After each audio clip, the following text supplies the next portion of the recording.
Quem vive ou mora perto do Rio Ipanema sabe que o Rio Ipanema é um lago poluído. Mas nem sempre foi assim.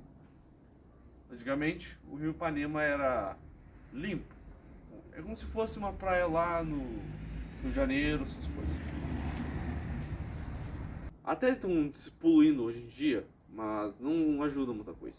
E com isso, temos várias espécies nativas e não nativas. As não nativas são pombos e ratos, que são animais transmissores de doenças e que afetam tanto a fauna, tanto a nós. Mas vamos acompanhar as aves, que é o foco principal. Então, estamos aqui no documentário do Rio Ipanema.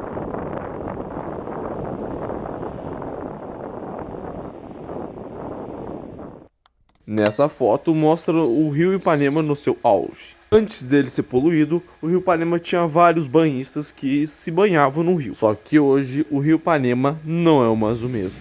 O Rio Ipanema é chamado por causa do nome do bairro, chamado Ipanema, que é localizado em Porto Alegre, Rio Grande do Sul. O Ipanema, hoje em dia, agora não é mais permitido banho, pois é muito poluído.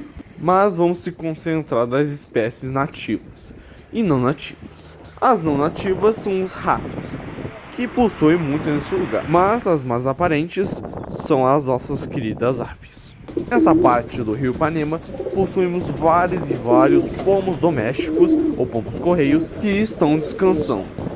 O pomo comum, pomo doméstico ou pomo correio não é uma espécie nativa do Brasil. Essa espécie é nativa da Europa e África e foram introduzidos para o Brasil pelos portugueses para parecer mais um ambiente urbano europeu. O único problema é que é uma espécie exótica, ou seja, não nativa, e num lugar onde ela não é nativa, não possui predadores naturais. Desse jeito, a sua população aumenta, causando muito estrago ambiental. No caso, o pomo doméstico ela é uma espécie que só se adaptou em cidades, não se espalhando em florestas brasileiras. O problema é que tem espécies nativas nas cidades brasileiras. Desse jeito, já que o pomo é uma espécie que transmite doenças, ele transmitirá doenças para as espécies nativas. E provavelmente algumas poderiam ser extintas no futuro. Mas enfim, esses pomos estão descansando. E são vários pomos descansando. Mas olha quem está vindo.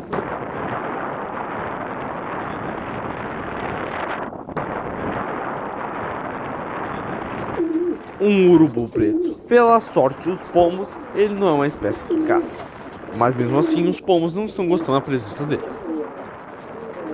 Mas o urubu preto só quer tomar uma simples água. O urubu preto e outra espécie que já vamos falar, provavelmente é uma das poucas espécies nesse lugar que não estão contaminados, pois são espécies que comem animais mortos em decomposição, que possuem muitas bactérias. E o urubu e outras espécies de animais que comem animais mortos são adaptados para não serem contaminados.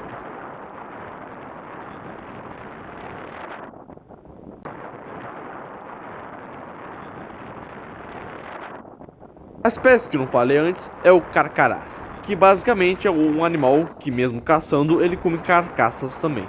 Nessa outra parte, no Ipanema, está vários urubus e os carcarás se alimentando de uma carcaça de um animal morto, que foi morto por anticristos para uma espécie de oferenda, que no rio Ipanema é bastante comum de acontecer.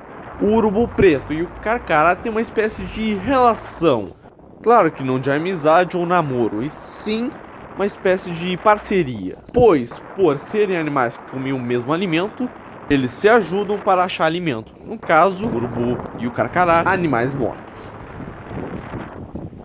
E no outro lugar do rio Ipanema temos uma caturrita se alimentando. A caturrita é uma espécie bastante comum no Rio Grande do Sul e é a única espécie de periquito que constrói seu próprio ninho. Em outra parte do rio Ipanema, no caso a mesma que os pomos estavam, possuem dois biguás e estão em procura de alimento. E um deles conseguiu essa sorte. Mesmo tendo muitas espécies, provavelmente elas estão contaminadas, pois por ser um rio poluído e ter várias espécies invasoras transmissoras de doenças, as espécies nativas sofrem muito. Tomara que a humanidade aprenda isso e não faça mais essa atrocidade. Dá like! É sério, dá like, por favor.